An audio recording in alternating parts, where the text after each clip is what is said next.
Hey, what's up? It's Achilles. I want to talk about Starter Deck 12 and the future of Starter Deck 12 all the way up to like OP-08 with the cards that we know that are coming out since they fully came out with OP-08 cards.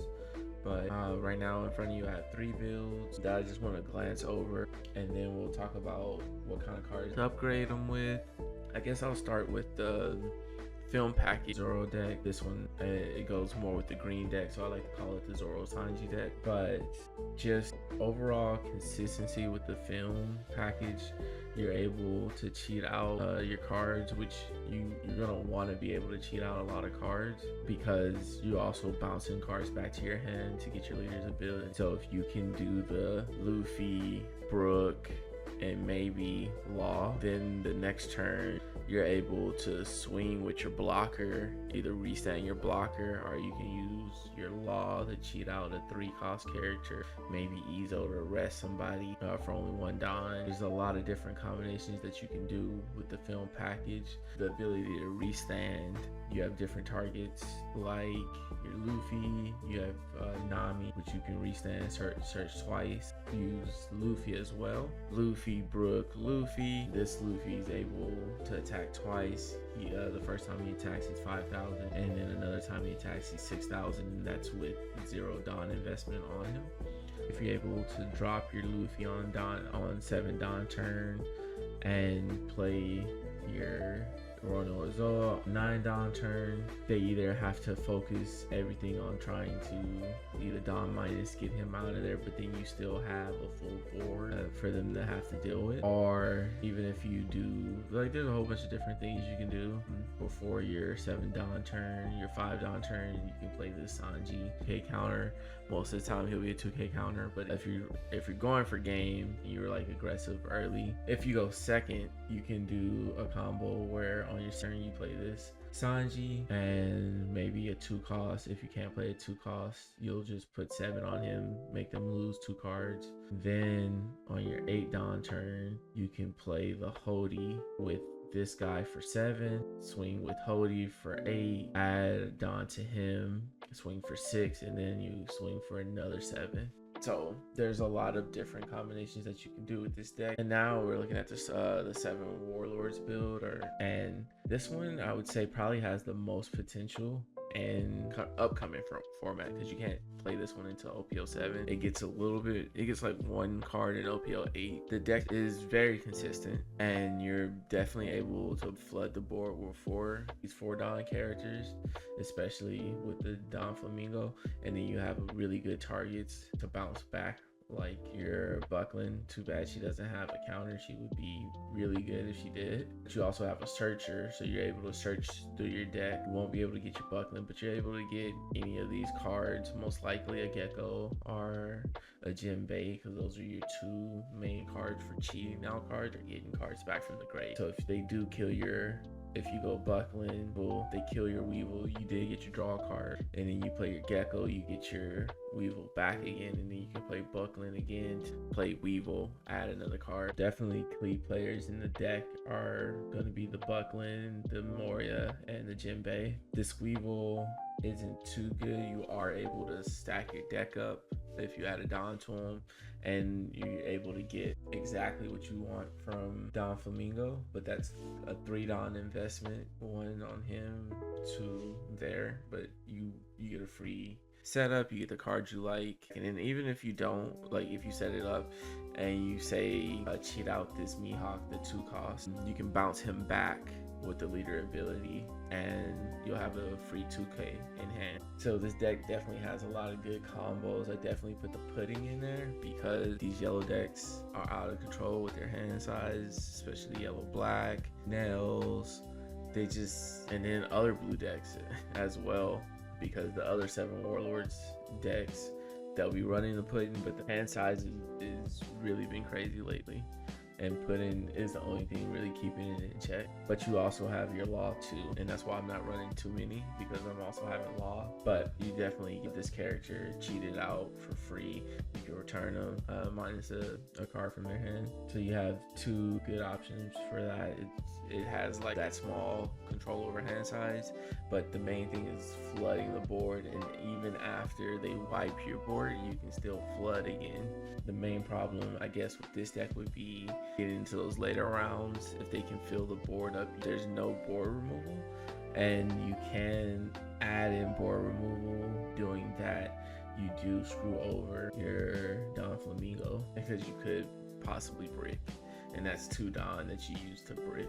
But that's why I like this one right now, because it's very consistent, and there's literally, I think, only 6 cards you could possibly get to brick on. Okay, and then last deck I'll talk about it. I want to say this one is like my baby. This is the one I kind of created, I crafted. I've edited, I've posted a video talking about it, so I won't talk too much on it. The only things that I really did add was these Usops. I did get my premium collection in with the live action characters, so I've been playtesting. This is another key to get your Ivankov and your Zeph to cheat out more characters. With this deck being a lot lower, the problem that it has versus the 7 Warlord is that 2 costs are like absolutely free for the most part to get rested, KO'd. There's a lot of cards that have it, and unless you can flood them before they can pop your stuff, and you can flood them before you pop your board, get like board control before they can even establish themselves, is basically what this deck is about.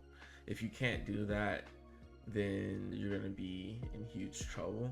That's why I also dropped the Mihawks down. I kept him for counter, but actually playing him out are focusing on just the slash attributes, which we do still have a lot of slash attributes. We can cheat out characters. It's just a lot harder to keep them alive. Also, these cards, once they get cheated out, once you use them as an attacker, then they are blockers, because they're not going to keep them out there. If they can't KO them by effects, they will attack into them. So they're basically one-time use characters that you can consistently play, and that's why I said it's like the 1-drop Zoro deck. It's just that the 1-drop Zoro deck, I feel like it has more support, and every time that I feel like there's a card, at least with the OP-07 and OP-08 reveals, that I'm like, oh man, that card would be awesome if, and there's always the if, and that's why I wanted to talk about, I guess, the future. And I guess I'll start on this deck because it didn't get any real support. OP-07 blue-green cards for OP-07, like maybe you can play this event to be a little bit more aggressive, and also use that card to rest the card you just played, or the card that you're going to bounce back to hand anyway. But it has to be a 3 cost or less, so it doesn't even work on a Papumatsu. It's more for like your Ivankov or your Dracula Mihawk. If you played them out and cheated out a character, and then you have an active character, then you can rest them, putting them at risk, and you won't be able to attack with them, but you'll be able to rest one of your opponent's 5 costs. It's a good target because there's a lot of blockers out there, 5, especially in the yellow-black deck, and the Zoro, the laws run a lot of the kids, and you can rest those cards and basically get rid of those, so you're being a little bit more offensive by taking out their defense with this card. But it's a hard argument to put it in when you're not getting a body. But besides that, you don't get too many cards you can play. There's an argument for this Roronoa Zoro, and I feel like he fits better in the other decks because he is a when attacking, and you can restand him and you can cheat him out with Brook. I guess he fits a lot better in the film package variant. Yeah, he would fit a lot better in the package variant because he can be cheated out with the Brook, or he could even just be played on, like, if it's an 8 down turn and you play Luffy, Brook, Nami, or Luffy, Brook, any one of these. Oh, and I forgot to say that you can play Mihawk, Brook, and something else, and it could be the Luffy, it could be this card, which is also when attacking, get plus 2000. So there's a little bit of synergy with this one and those 2 decks, but and it's better argued in this one because it's another target for your Brook to cheat out, and it's a little easier to play that one, hard play that one when it's only one done. You can't bounce it back. But since he's one of your attacking cards, it's not bad. You can even play this Zoro and the Zoro on your 10 down turn, assuming that you already have other bodies as well. I think those are the only cards for the OP-07. And then for the Warlords, most of their cards come from OP-07 because it's the OP-07 deck. People can argue about the Bonnie, but it's really bad because it's on play. You know, unless you're gonna keep using Don to bounce, then it's not that great, especially when we go to the OP-08 cards where we have a good card to play instead of her, this Carrot. The reason why I say she's better than the Bonnie because she has the on play when attacking, and when it's attacking it's not once per turn, so you are able to restand her and attack again. In all the builds you can actually put this one in. She will be a brick for your Warlords. This one is really good against the Law decks and the Absalon decks. You're able to shut down the Luccis, anything that's under 7, but any deck that is playing like the late game, like the red purple Luffy's, the Nails where they're dropping 9 after 9, she won't really be a factor. So you just have to think about that when you build that deck.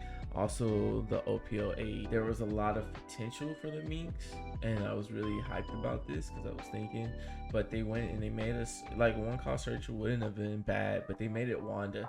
Wanda is the main target for your deck because she's the one that cheats out the 2 costs, and the fact that they made the searcher Wanda when there were so many different Minks kind of sucks. This card again would have been perfect for my Minks build of it, but he's a 3 cost and not a 2 cost. Still play him up to one of your 2 costs or lower Minks types become active. If he was a 2 cost, this card would be perfect for that build, but because he's a 3 cost, he's not terrible, and you can sit there and bounce back, so you can load up 7 Dawn on the character and have him swing 3 times. So there's still an argument for playing him. It just really sucks that he's a 3 cost. Same goes for this character.